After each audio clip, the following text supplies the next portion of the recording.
जी बिल्कुल गड़ी खेरो में बेगारी केनाल है उनमें निकरदड़ मुख्तलिफ़ शाखन लुंड मिनर ईदनवा ऐं सिरवा में गुज़रियल 20 ॾींहंनि खां वठी पाणी जी खोट जेको आहे बरक़रार आहे, जंहिंजे करे हिते जेको आबादगारनि जो पोखियल बेज़ारो आहे उहो सड़णु लॻो आहे। जॾहिं त आबादगारनि ऐं मुख़्तलिफ़ सियासी समाजी मज़हबी तंज़ीमनि पारां बेगारी केनाल पुल ते जेको आहे एहतिजाज करे धरणो हयो वियो आहे। अचो त अॻवाननि सां ॻाल्हि ॿोल कंदासीं त हुननि जो छा चवणु आहे। अॼु आबादगारनि तरफ़ां ही हंगामी तौर ते एहतिजाजी मुज़ाहिरो धरणो जेको 3.5 घंटनि खां हितां जारी आहे, पर अफ़सोस सां चवणो थो पए ट्रैफ़िक बिल्कुलु जाम आहे। हितां जा जेके चूंडियल नुमाइंदा आहिनि या एरिगेशन अमलो आहे उहो हिन वक़्त ताईं न आहे पहुतो, यकीन दयानी न आहे कराई त तव्हांखे असां पाणी जल्द ॾींदासीं।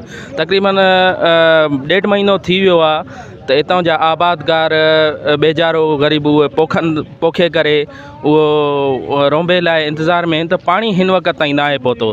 त लिहाज़ा असां मिनिस्टर खां ऐं सिंध जे वज़ीर आला खां इहो मुतालबो था कयूं त गड़ी खेरो जे आबादगारनि खे पाणी ॾिनो वञे। 20 ॾींहं गुज़री विया आहिनि, गड़ी खेरे जे बेगारी केनाल खे पाणी कोन्हे।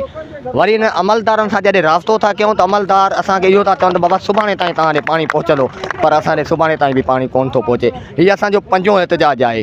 हीअ असांजो एहतिजाज अॼु सिंध बलोचिस्तान खे मिलाईंदड़ बॉर्डर आहे, जंहिंखां बलोचिस्तान जी ट्रैफ़िक वेंदी आहे। बलोचिस्तान हितां जा ट्रैफ़िक वारा परेशान लॻा पिया आहिनि। हिन महिल ताईं न को चूंडियल नुमाइंदो आयो आहे, न ई वरी को अमलदार आयो आहे, न ई वरी को इंजीनियर तरफ़ां को ख़ातिरी कराई वई आहे त तव्हांखे असीं बेगारी जो पाणी पहुचाईंदासीं, तव्हां एहतिजाज ख़तमु कयो। साईं जखराणी इजाज़ ख़ान खे असांजी अपील आहे बेगारी खे असांजी बहाल करे।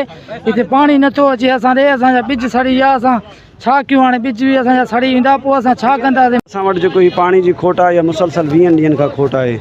हिकिड़ो टोपी ड्रामो करे असांजा जेके चीफ इंजीनियर ऐं AC साहब जेके आहिनि असां वटि जेके आहिनि विढ़नि पाण में था नुक़सानु आवाम जो आबादगार जो थिए थो। सो पते जेको आहे मालवारी ॾेई करे 28 ऐं 19 मील ते ई पाणी ॾियनि था, विर्छ हुते विढ़ाइनि था ऐं जेको नुक़सानु थिए थो उहो हेठि 78 मील पुछड़ी जे आबादगारनि जो थिए थो। असां मुतालबो कयूं था, सो महिरबानी करे गड़ी खेरे जे आबादगार खे सही नमूने पाणी ॾिनो वञे, जेकी विर्छ आहे उन खे सही बहितर कयो वञे, जीअं पुछड़ जे आबादगार में जेकी बेचैनी आहे उनखे ख़तमु कयो वञे। असांजो सिर्फ़ु मुतालबो इहो आहे त असांजे जॾहिं वोट वठी वञो था त असांजे अवाम सां असांजे हमदर्दी में अचो न, हिन तकलीफ़ में अचो न।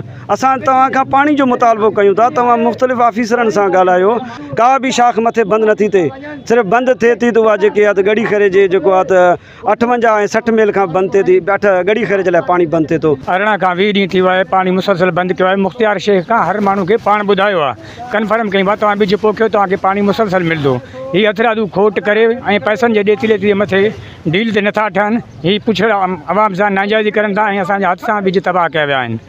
असां इन जे लाइ चवंदा आला अमलदारनि खां अपील था कयूं, ख़ुदा हिन आबादगारनि सां इंसाफ़ कयो ऐं तालके गड़ी खेरे जे अवाम ऐं बेगारी केनाल जे पुछड़ी ईदन शाख ऐं लुण महिनर ऐं सिरवा खे पाणी जल्द खां जल्द ॾिनो वञे। एहतिजाज में मौजूदु अॻवाननि जा वीचार ॿुधा। हिन जो इहो ई चवणो त बेगारी केनाल जी टेल ते गुज़रियल 20 ॾींहंनि खां वठी पाणी जी खोट आहे, जंहिंजे करे पोखियल जेको बेज़ारो आहे सड़णु लॻो आहे। हिन तक जे चूंडियल नुमाइंदनि खां मुतालबो कयो त गड़ी खेरो बेगारी केनाल में जेको पाणी जी खोट आहे हिन जो नोटिस वठी करे गड़ी खेरो जी टेल ते पाणी पहुचायो वञे। कैमरा टीम सां गॾु मोहम्मद बचल कमराणी, मेरान TV, गड़ी खेरो।